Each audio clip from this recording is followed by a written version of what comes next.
Halo Sobat Investor, jumpa lagi di channel Investor Jelata. Kali ini saya akan menginformasikan ya beberapa emiten yang akan membagikan dividen ya, dengan cum-date-nya itu di tanggal 16 dan juga 17 April ya. Jadi lagi musim dividen nih, mungkin akan banyak video tentang daftar dividen ya yang akan saya upload di hari-hari ke depan ya. Jadi untuk teman-teman yang memang tertarik dengan dividen-dividen saham gitu ya, silahkan di subscribe channel ini agar tidak ketinggalan informasi-informasi ya, karena saya akan sering men-summary ya tanggal-tanggal cum-date dari emiten-emiten di bursa saham kita yang akan membagikan dividen. Oke, sebelum kita mulai saya ingin menginformasikan juga beberapa saham yang rutin membagikan dividen cukup besar ya, alias dividen jumbo ya, yang sudah mengeluarkan laporan keuangan akhir tahunnya dan juga sudah saya buatkan ya video review laporan keuangan sekaligus prediksi dividennya kira-kira berapa. Jika teman-teman tertarik menonton video-video ini, bisa nanti cari linknya di kolom deskripsi atau langsung saja search di channel ini ya. Untuk yang antar nanti saya taruh di pojok kanan atas. Oke, kita mulai dari emiten yang pertama, yaitu Sigma Energy Compresindo ya. Ini jualan mesin-mesin kompresor ya di oil and gas ya. Dimana dia di tahun 2023 ini ya revenue naik 28,21% ya dibandingkan pendapatan di tahun 2022. Bagaimana dengan net income ya, laba bersihnya ternyata mirip lah dengan 2022 ya, jadi tidak terlalu banyak perubahan, sama-sama 11 miliar ya. Ini adalah historis per 5 tahun terakhir dari si Siko ya, dimana dia rata-rata pernya ya di 8, udah deket sini ya, 8,6 nih kalau nggak salah ya. Jadi emang, dan saat ini dia diperdagangkan di 8,56, jadi sudah dekat-dekat dengan historis pernya dia di setahun belakangan ya, karena Siko nih baru IPO di 2023 ya, saya lupa ya di bulan apa ya. Jadi dia historisnya baru ya setahun ini ya, historis pernya. Untuk PBV-nya juga dia rata-rata ya di 0,97 dan saat ini dia diperdagangkan di 0,79 ya.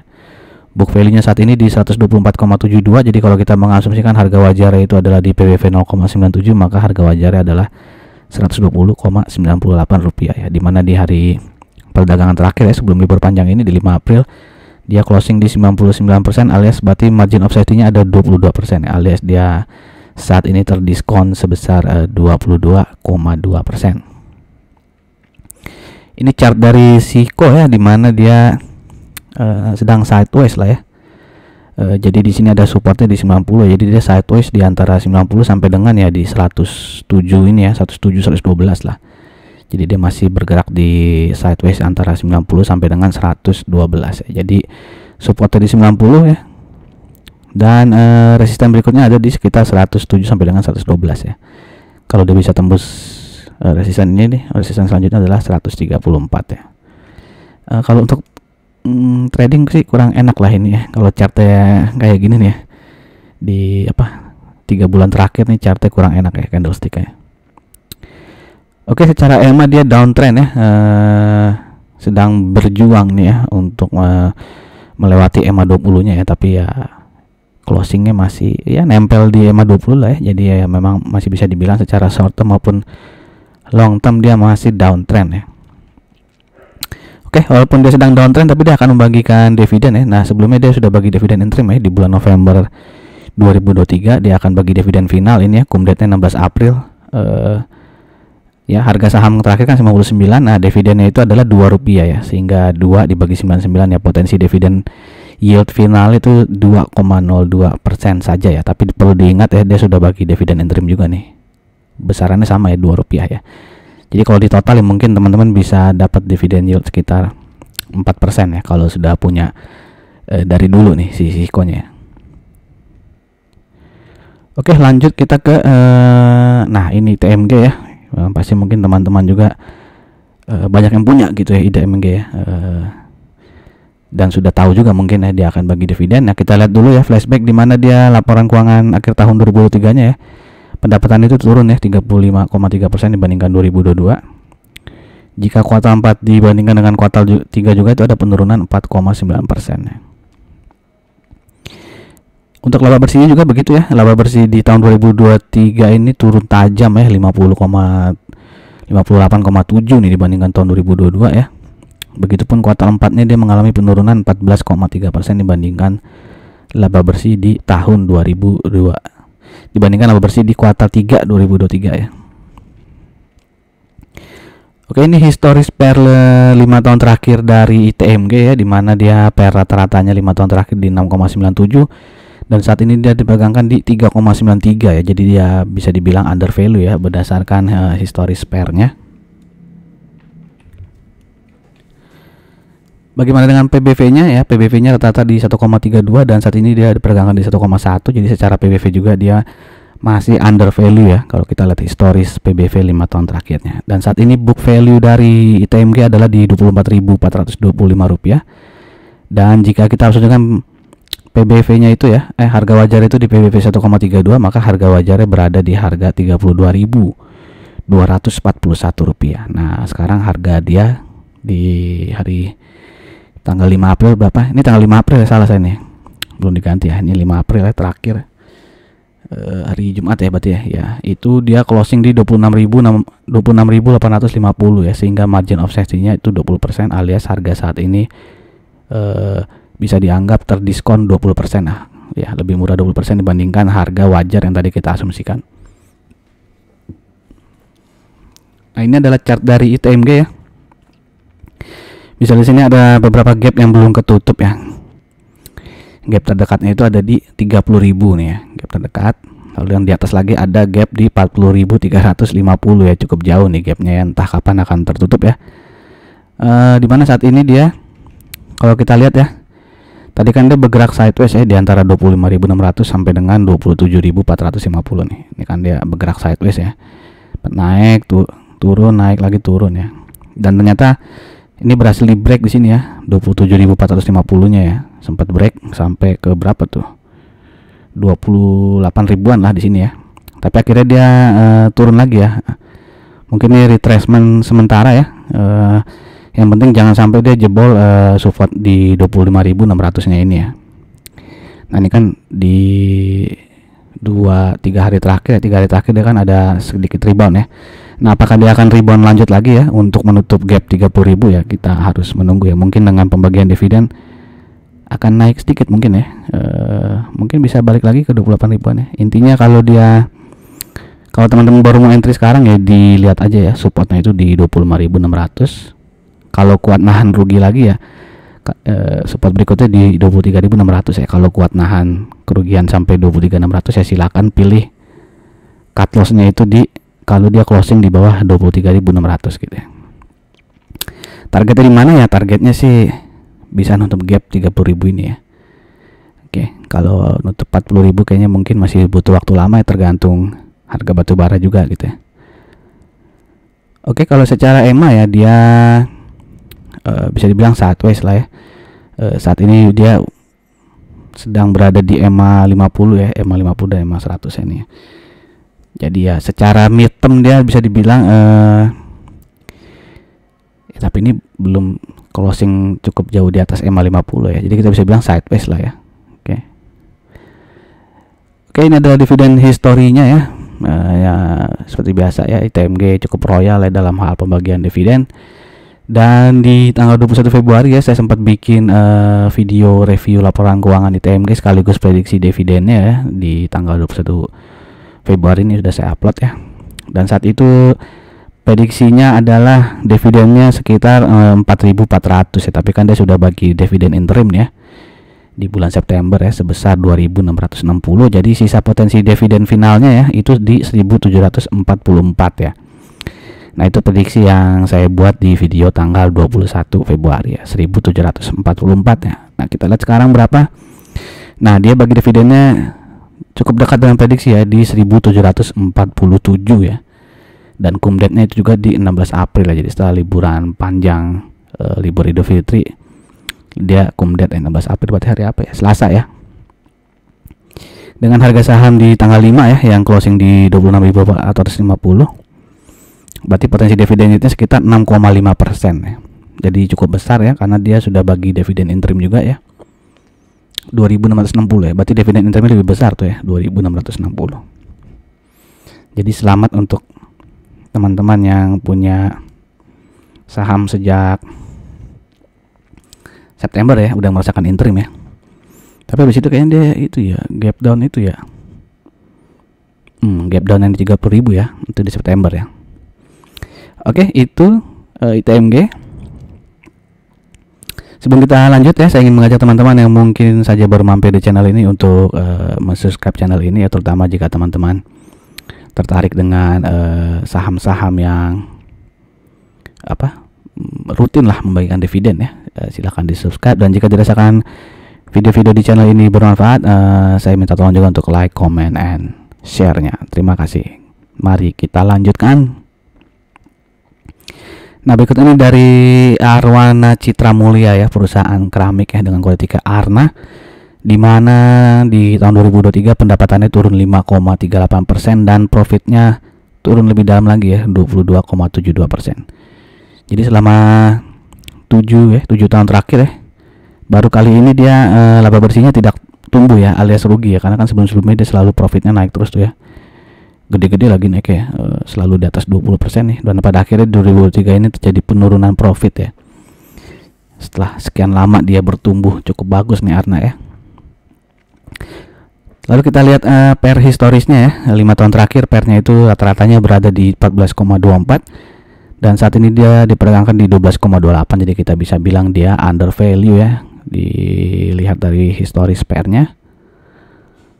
Lalu untuk PBV-nya juga dia rata-rata di 3,79 ya, 5 tahun terakhir, dan saat ini dia diperdagangkan di 3 kali. Jadi dia walaupun di atas 3 ya, di atas cukup besar PBV-nya, di atas 1 lah, 3 kan. Kadang-kadang orang bilang di atas 1 udah kegedean ya, tapi kan dia bisa lihat ini historisnya memang rata-ratanya tuh cukup tinggi ya, emang di 3,79 gitu ya.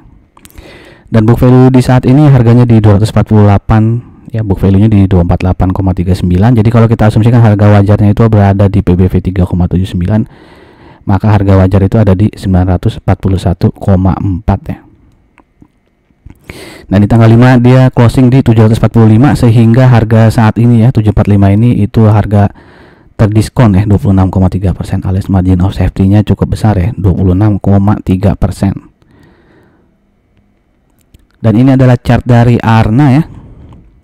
All time high-nya itu di tahun 2022 ya, dia sempat di 1100-an di sini ya. Ya. Dan kalau kita lihat saat ini dia sideways ya, sempat sideways di antara di antara 625 ini sampai dengan di 735 ya, 735 ya. Ini sempat melewati 735 deh, tapi oh iya nih closingnya 745, jadi dia sudah bisa closing di atas 735 ya. Apakah ini tanda-tanda dia sudah ada perubahan ini ya, dari sideways menuju uptrend ya, masih ditunggu ya di minggu depan ya. Apakah dia lanjut akan ke resisten berikutnya ya di 780 sampai dengan 795 gitu ya. Yang pasti supportnya ya di 625 ini, kalau 625 jebol ya support berikutnya ada di 585 ya. Dan nah ini kita kelihatan lebih dekat ya, jadi dia kan cukup lumayan ya, break 735 break dengan volume ya sedang lah, tapi lumayan lah, tidak kecil yang kayak di sini kan volumenya kecilnya, jadi dia breaknya dengan volume yang cukup besar lah gitu ya. Jadi kita cukup menarik ini untuk ARNA ya, atau dia bisa tembus 735 ini karena akan ada pembagian dividen ya, mungkin saja gitu ya. Kita mesti lihat juga setelah bagi dividen apakah dia turun lagi gitu ya ke bawah 735 ya. Nah, kalau secara EMA ya, dia secara short term dia bisa dibilang sedang uptrend ya, karena dia berada di atas EMA 20, 50 maupun 100-nya ya, dan sudah mendekati ke EMA 200-nya. Dan di si ARNA ini juga saya pernah buat video prediksinya ya, prediksi dividen ya, di 14 Februari nih. Waktu itu ada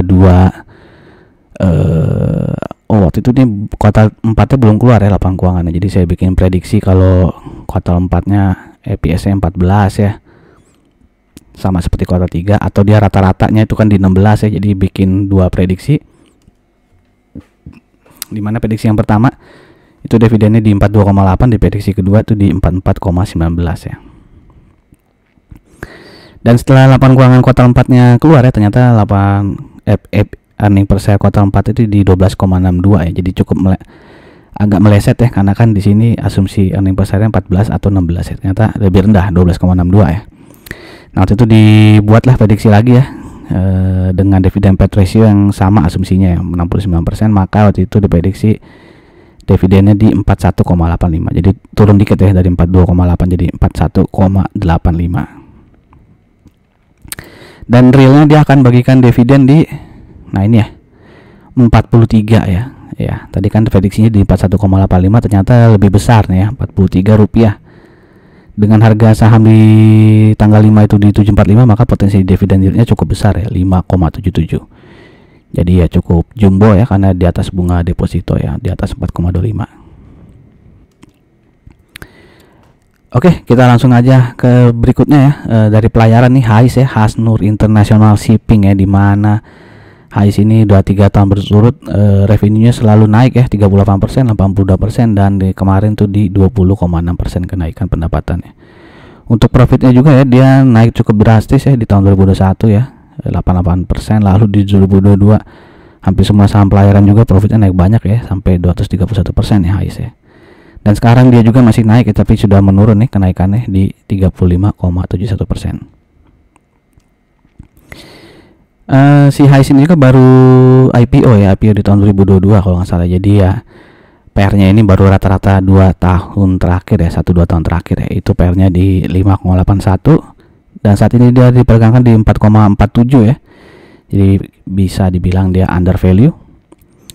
Lalu untuk PBV-nya rata-rata 2 tahun terakhir di 1,17, dan saat ini dia diperdagangkan di 1,06 ya. Jadi sedikit di bawah PBV rata-ratanya, jadi sedikit under value ya, under value tapi sedikit aja gitu ya. Book value saat ini di 252,85. Jika kita asumsikan harga wajar itu di PBV 1,17, maka harga wajar HAIS adalah Rp295,83. Dan di tanggal 5 dia closing di 268, sehingga margin of safety-nya 10,3% ya, alias terdiskon 10,3%. Dan HAIS itu all time high-nya di 460-an ya. Itu juga di awal-awal IPO-nya ya, di tahun 2021 ternyata IPO-nya ya, di kuartal 4 2021. Dan saat ini dia tadinya kan ada resisten ya. Jadi dia ini ya,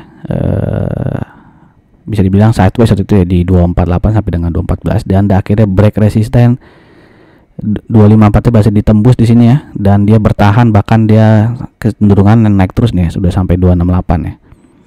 Jadi dia resisten berikutnya ada di 278 280 ya. Apakah dia akan nyampe sana gitu ya, 280, lalu akhirnya turun lagi, karena setelah bagi dividen biasanya kan turun dikit gitu ya.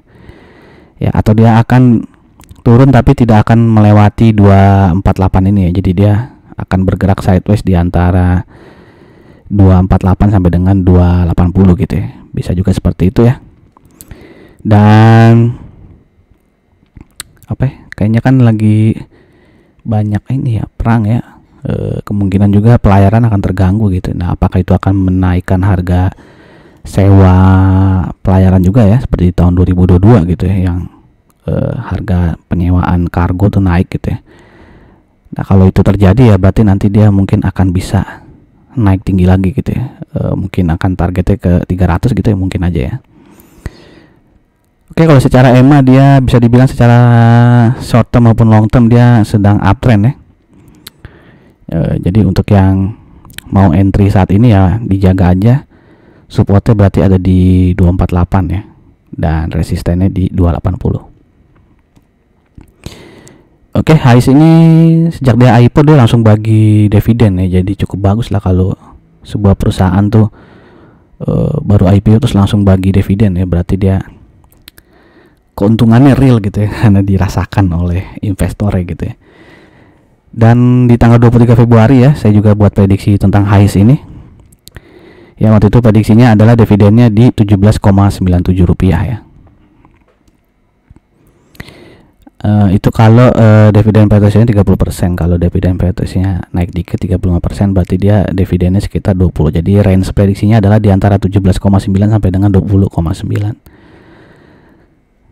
Dan ya ini realnya ya, dia akan bagi dividen di 19,98 rupiah. Jadi ya dekat dengan prediksi yang sudah dibuat sebelumnya. Dan kumdatnya juga di 16 April dengan harga saham closing di 268, maka potensi dividen yieldnya 7,45% ya. Jadi besar sekali nih ya. Lebih besar daripada dividen final ITMG tadi ya. Ya, tapi ITMG kan ada dividen interimnya ya. Oke, kita lanjut ke sektor bank sekarang nih ya. Bank Maybank Indonesia BNII, di mana dia pendapatannya naik 14,27% ya di tahun 2023 ini. Sedangkan untuk laba bersihnya naik 18,49%. Per rata-rata dari BNI ini 5 tahun terakhir di 13,12 dan saat ini dia diperdagangkan di 11,45. Jadi masih under value sedikit ya. Untuk PBV-nya rata-rata di 0,74 dan saat ini dia diperdagangkan di 0,66 ya, mirip dengan historis pair juga nih, sedikit under value ya kalau dilihat dari historis PBV-nya. Book value saat ini di 397,01 ya. Jadi kalau kita asumsikan harga wajarnya itu adalah di PBV 0,74, maka harga wajar Bank Maybank ini di 293,79. Nah, di tanggal 5 dia closing di harga berapa? Itu di 262 rupiah ya. Jadi margin of safety-nya 12,1%. Ini chart dari BNI ya, dia all time high-nya tinggi banget nih ya. 1000 mungkin ya, nyampe nih 1000 itu ya. Dan saat ini dia closing di 262 ya. Dan ini juga ya, dia bisa lihat sideways cukup lama nih ya. Dari bulan Oktober mungkin ya, sideways di antara 238 sampai dengan 264 nih ya, bergerak sideways ya. Enak nih waktu itu kalau trading ngeswing ya. Sempat 3 kali ya, naik turun nih, dan akhirnya dia bisa jebol ya. 264 jebol ya, dia sampai ke resist berikutnya ya di 272 276 ya. Tapi setelah itu turun lagi nih. Nah, apakah dengan adanya pembagian dividen dia akan balik lagi nih ya, ke 276 ya. Jadi ya masih ditunggu ya. Saya bukan ahli nujum, jadi nggak bisa memastikan ya apakah dia akan balik ke 276 ya. Intinya dia di supportnya saat ini di 260 ya. Jadi udah dekat support nih kan, sekarang closingnya di 262 ya, dan resisten berikutnya di 276 gitu ya. Jadi hati-hati aja kalau 260 nya jebol ya. Ada kemungkinan dia akan turun lanjut ke 240 238. Oke, kalau secara EMA dia secara short term maupun long term dia masih uptrend ya, karena masih berada di atas EMA 20 maupun EMA 200-nya. Dan ini adalah dividen historis dari Bank Maybank ya. Jadi dividen payout ratio-nya tahun lalu cukup besar ya, 40%, dan tahun lalu tuh dividennya di 7,72 rupiah, dan kali ini ya dia akan bagi dividen naik ya, secara nominal ya 10,29 rupiah. Dan kalau dibagi dengan harga penutupan di tanggal 5, berarti potensi dividen yield-nya adalah 3,92 ya. Oke, dan kumdatnya masih sama ya, 16 April. Oke, ini kayaknya yang terakhir ya. Jadi itu tadi ya, beberapa dividen ya yang akan beberapa emiten akan memberikan dividen. Secara potensi dividen yield tadi yang paling besar Arna ya, yang 7% ya. AIS yang paling gede, lalu disusul oleh ITMG ya. Nah, apakah teman-teman ada yang sudah punya saham ini ya, di antara ITMG, AIS, Arna, BNII dan juga Siko? Apakah sudah sesuai dengan harapan teman-teman ya yang memiliki saham ini, atau ada yang belum punya dan tertarik ya? Silahkan tuliskan yang mana yang kira-kira membuat teman-teman tertarik untuk masuk membeli sahamnya supaya dapat dividen. Silahkan tuliskan di kolom komen. Sampai jumpa lagi di video-video berikutnya. Salam jelata.